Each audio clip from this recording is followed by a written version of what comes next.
বিসমিল্লাহির রহমানির রহিম। আমরা বিভিন্নভাবে এই যে সামনে নির্বাচন, বিভিন্নভাবে বিভিন্ন মহল থেকে যে কথাবার্তাগুলো আসছে, এটা আমার কাছে মানে এটি বিব্রতকর মনে হচ্ছে। তো তারপরেও কিন্তু মেনে নিতে হবে, যেহেতু বাংলাদেশের নাগরিক, সবারই কথা বলার অধিকার রয়েছেন।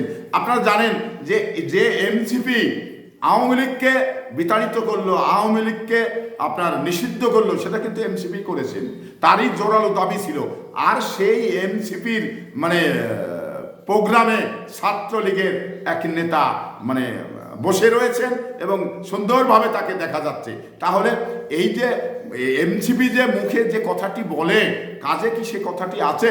আওয়ামী লীগকে এনসিপি পুনর্বাসন করছে, এটা বললে ভুল হবে না। কারণ আমরা পত্রপত্রিকায় দেখছি, আমরা সভা সমাবেশে দেখছি যে এনসিপি আওয়ামী লীগকে পুনর্বাসন করছেন, আবার কিন্তু মুখে বড় বড় কথা বলছেন। তো এনসিপি তাদের সাথে যে কথার মিল নেই, এটাই হলো বাস্তবতা।